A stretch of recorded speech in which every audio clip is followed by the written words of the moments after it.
Bulletin की शुरुआत करेंगे बड़ी और अहम जानकारी के साथ करेंगे। बड़ी खबर मिल रही है उसे आपको रूबरू कराएंगे। बड़ी खबर, बड़ा अपडेट। भारत पाकिस्तान तनाव के बीच में एनएसएबी का पुनर्गठन किया गया है। नेशनल सिक्योरिटी एडवाइजरी बोर्ड का गठन हुआ है और पूर्व रॉ चीफ आलोक जोशी बोर्ड के चेयरमैन बनाए गए हैं। इस वक्त की बड़ी खबर से आपको रूबरू करा रहे हैं।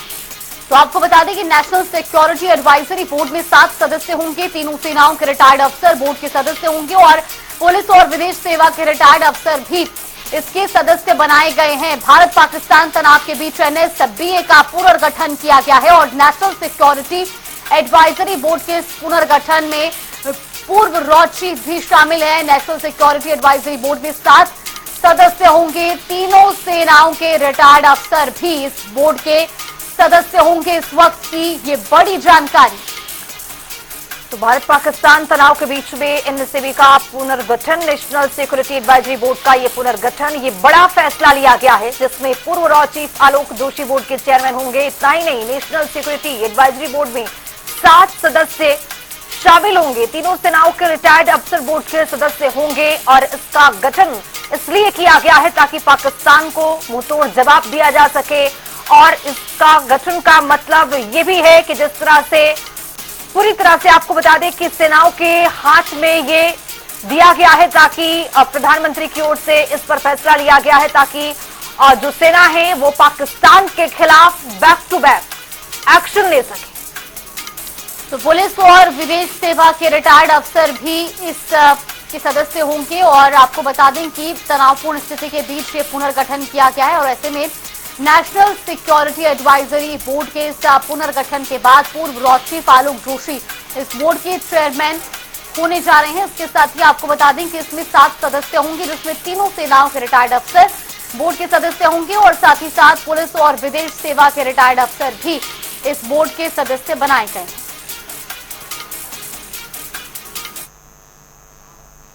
और रुक करेंगे अगली बड़ी खबर की ओर। बड़ी जानकारी आपको बता दें इस वक्त की ये बड़ी खबर, पहलगाम हमले को लेकर चला बैठकों का दौर। ये बड़ी खबर दिल्ली से सामने आ रही है। पीएम आवास पर 4 बड़ी बैठकें हुई है। इसमें सीसीएस, सीसीपीए, सीसीईए और कैबिनेट की महत्वपूर्ण बैठक हुई। बैक टू बैक बैठकों में विशेष रणनीति बनाई गई है। तो थोड़ी देर में कैबिनेट बैठक पर भी ब्रीफिंग होगी। प्रधानमंत्री ने गृह और रक्षा मंत्री के साथ भी अलग से बैठक की है। एस जयशंकर और जेपी नड्डा की भी बैठक में मौजूदगी रही है। राजधानी दिल्ली से आपको बड़ी खबर दे रहे हैं, ये बड़ा अपडेट है।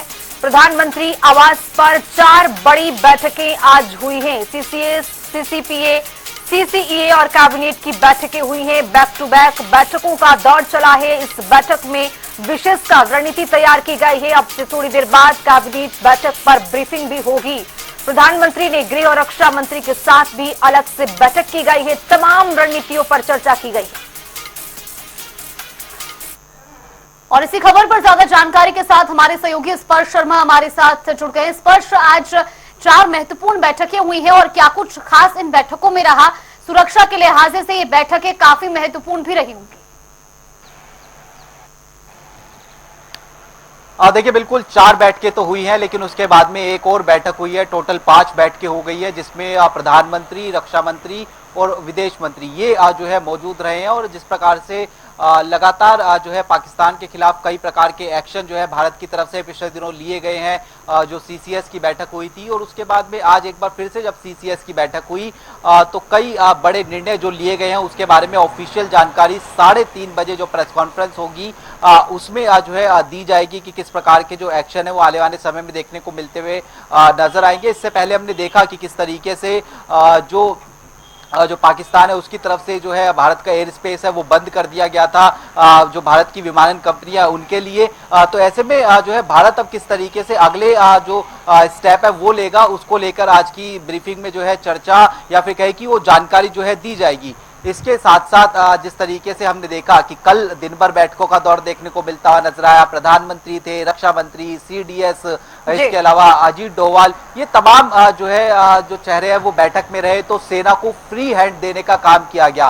फ्री हैंड से मतलब कि सेना अब ये तय करेगी कि जो आतंकवादियों को जवाब देना है, पाकिस्तान को जवाब देना है, वो समय कब होगा, केंद्र क्या होगा, ये सेना के ऊपर जो है छोड़ दिया गया। लेकिन जिस तरीके से लगातार बैठकें होती हुई नजर आ रही है, चाहे वो सीसीएस की बैठक की बात की जाए या फिर सीसीपीए बैठक की बात की जाए, और सीसीपीए की बैठक ये काफी महत्वपूर्ण बैठक है क्योंकि इस तरीके की बैठक पिछली 2019 में हुई थी और उसके बाद में हमने देखा था कि जो स्ट्राइक है पाकिस्तान पर वो देखने को मिलती हुई नजर आई थी।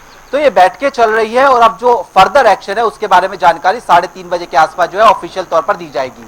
स्पर्श, जिस तरह से देखा गया है कि प्रधानमंत्री ने रक्षा मंत्री और गृह मंत्री से अलग बैठक उनके साथ उन्होंने किया है, इस दौरान क्या रणनीति बनाई गई, किन बिंदुओं पर विशेषकर चर्चा की गई होगी गृह मंत्री और रक्षा मंत्री के साथ?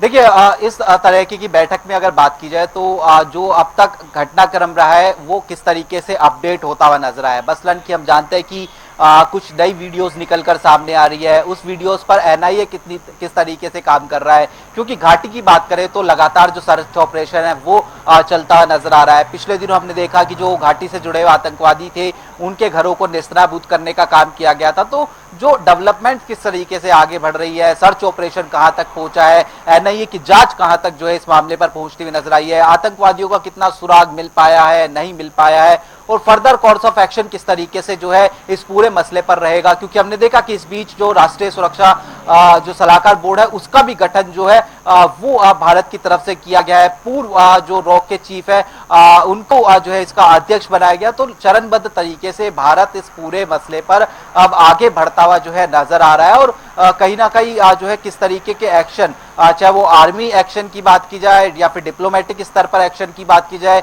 डिप्लोमेटिक स्तर पर कोई एक्शन लिए भी गए हैं, लेकिन उसके आगे बढ़कर किस तरीके से राजनीतिक रूप से एक्शन लेने की बात हो, आर्थिक तौर पर पाकिस्तान को कमजोर करने की बात हो, ऐसे तमाम एक्शंस जो है वो आज की बैठकों में जो है डिस्कशन के एजेंडे के तौर पर रहे और उनमें से कुछ जो महत्वपूर्ण निर्णय है वो जो है जनता के सामने लगभग 3:30 बजे के आसपास आते हुए भी नजर आएंगे। बिल्कुल, और प्रेस ब्रीफिंग के लिए थोड़ा समय और बाकी जरूर है स्पर्श, लेकिन पूरे देश की निगाहें टिकी हुई हैं कि आखिर इस पूरे मामले को लेकर के, क्योंकि पूरे देश से ये आवाज गूंज रही है कि आखिर इस पर अब क्या कार्रवाई करती है सरकार, क्या सैन्य कार्रवाई होती है पाकिस्तान पर, और ऐसे में इंतजार भी है पूरे देश को भी कि आखिर अब भारत का अगला कदम क्या होगा, सैन्य कार्रवाई की जाएगी या किस तरीके से, जैसे पहले लगातार हमने देखा सिंधु जल संधि को खत्म किया गया या तमाम एक्शन लिए गए, क्या उसी तरीके की स्टैटिक्स आगे भी रहने वाली है?